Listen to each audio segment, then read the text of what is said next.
దేవుని నామానికి మహిమ కలుగునుగాక. క్రీస్తునందు ప్రియమైన దేవుని బిడ్డలారా, ఈ యొక్క ఉదయకాల సమయంలో మరలా మనందరం కూడా దేవుని యొక్క మాటలు మనం ధ్యానించేటువంటి కృపను దేవుడు మనందరికి అనుగ్రహించాడు. అందును బట్టి మొట్టమొదటిగా దేవునికి కృతజ్ఞతాస్తులు చెల్లిస్తూ పరిశుద్ధాత్మ దేవుడు మనకు సిద్ధపరిచినటువంటి ఈ దిన వాక్యాన్ని ఈ యొక్క ఉదయకాల సమయంలో మనం ధ్యానం చేద్దాం. కీర్తన గ్రంథము 134 అధ్యాయము మనము ధ్యానం చేద్దాం. యెహోవా సేవకులారా, యెహోవా మందిరములో రాత్రి నిలుచుండు వారులారా, మీరందరూ యెహోవాను సన్నతించుడి. పరిశుద్ధాలయము వైపు మీ చేతులెత్తి యెహోవాను సన్నతించుడి. భూమి ఆకాశములను సృజించిన యెహోవా సియోనులో నుండి నిన్ను ఆశీర్వదించునుగాక. క్రీస్తునందు ప్రియమైనటువంటి దేవుని బిడ్డలారా, ఈ యొక్క కీర్తన భాగంలో మనం కొన్ని మాటలు మనం ధ్యానం చేస్తే పరిశుద్ధాత్మ దేవుడు మనకు జ్ఞాపకం చేస్తున్నాడు. యెహోవా మందిరములో రాత్రి నిలుచుండు వారులారా, దేవుని యొక్క సన్నిధానములో ఉండు వారులారా, ఎల్లప్పుడూ కూడా మన యొక్క గృహమే ఒక దేవుని మందిరంగా మనము నిర్మించుకోవలసినటువంటి ఆవశ్యకత ఉంది. అంటే మన యొక్క గృహం ఎలాగుండాలంటే దేవుని యొక్క సన్నిధానమును మనము కట్టుకునేటువంటి వారికి ఉండాలి. దేవుని యొక్క సన్నిధానములో మనము ఎల్లప్పుడూ కూడా దేవునికి మనము స్తుతులు చెల్లించేటువంటి వారికి ఉండాలి. దేవుని ఆరాధించేటువంటి వారికి ఉండాలి. దేవునికి మనము కృతజ్ఞతాస్తులు చెల్లించాలి. అదే మనము అంతేకాదు కానీ కృతజ్ఞతాస్తులు చెల్లిస్తూ పరిశుద్ధాలయము వైపు మీ చేతులెత్తి యెహోవాను సన్నతించుడి. పరిశుద్ధాలయము వైపు అంటే మన యొక్క మనోనేత్రాలు దేవుని వైపు ఉండాలి. పరిశుద్ధుడైనటువంటి నీతిమంతుడైనటువంటి ఆ దేవుని వైపు మన యొక్క మనస్సు ఉంచి మనం ఏం చేయాలంటే ఎల్లప్పుడూ కూడా దేవునికి స్తుతులు చెల్లించాలి.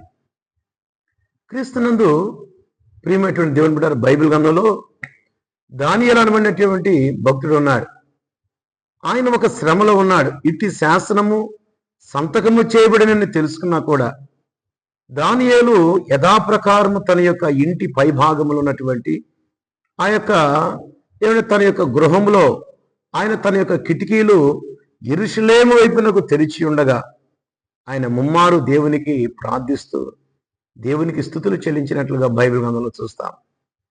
నిజంగా దేవునికి స్తుతులు చెల్లిస్తున్నప్పుడు, దేవుని ఆరాధిస్తూ ఉన్నప్పుడు ఆ యొక్క యెరూషలేము మందిరం వైపు అనగా మన యొక్క మనోనేత్రాలు దేవుని యొక్క సన్నిధానం వైపు, పరలోక రాజ్యం వైపు, దేవుని వైపు మన యొక్క మనసును మనం తిప్పుకొని ఎప్పుడైతే మనము దేవునికి స్తుతులు చెల్లిస్తూ ప్రార్థించేటువంటి వారు ఉంటామో, అందుకే కీర్తనకారుడు అన్నాడు, పరిశుద్ధాలయము వైపు మీ చేతులెత్తి యెహోవాను సన్నతించుడి. ఈ 3వ వచనం చాలా ప్రాముఖ్యం. దేవుని యొక్క గొప్పతనం ఏంటో, ఎందుకు మనం ఇలాగను చేయాలి అనేటువంటి మాటను మనం చూస్తే, భూమి ఆకాశములను సృజించిన యెహోవా సియోనులో నుండి నిన్ను ఆశీర్వదించునుగాక.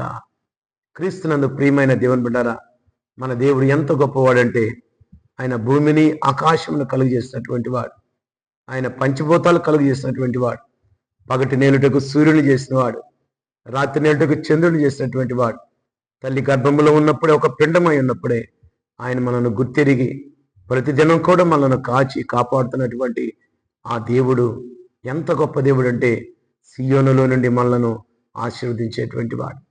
కాబట్టి ఉదయ కాలసీమలో సియోను అనబడినటువంటి యొక్క మాటను మనం జ్ఞాపకం చేస్తే ఎత్తైనటువంటి స్థలములో నుంచి, అందుకే 128వ కీర్తనలు మనం చూస్తే సియోనులో నుండి యెహోవా నిన్ను ఆశీర్వదించును అనే మాట మనం చూస్తాం.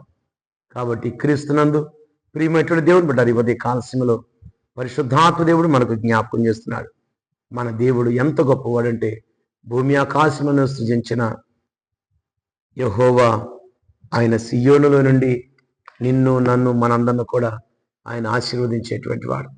కాబట్టి మన దేవుడు సియోనులో నుండి ఆశీర్వదించేటువంటి దేవుని కృప కొరకు, ఆయన యొక్క ఆశీర్వాదం కొరకు మనం కనిపెట్టుకుందాం. ఈ యొక్క దినచర్యలో మనము దేవునికి స్తుతులు చెల్లిస్తూ మన మనసంతా దేవుని వైపు ఉంచి మన యొక్క ఈ యొక్క దినమంతా కూడా మనం గడిపేటువంటి అలాంటి జీవితాన్ని మనం కలిగి ఉండాలని పరిశుద్ధాత్మ దేవుడు మనకు జ్ఞాపకం చేస్తున్నాడు. ఇట్టి కృప మీకు యేసయ్య నామములో కలుగును గాక. ఆమేన్. ప్రార్థన చేసుకున్నాను. స్తుతికి కారణభూతుడా మీకు వందనాలు నాయనా.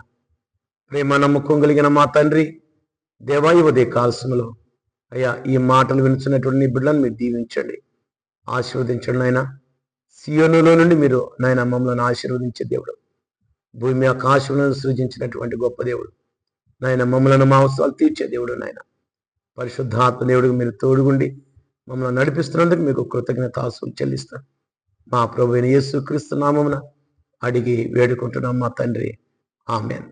మన పరమ తండ్రి అయిన దేవుని ప్రేమయు, కుమారుడైన యేసుక్రీస్తు కృపయు, పరిశుద్ధాత్మని యొక్క అన్యోన్య సహవాసము సన్నిధానం ఇక్కడ చేరిన ప్రతి బిడ్డకును ప్రతి కుటుంబానికి సర్వకాలము సదాకాలము మీ కృప తోడయుండి నీ బిడ్డలను నడిపించునుగాక. ఆమేన్.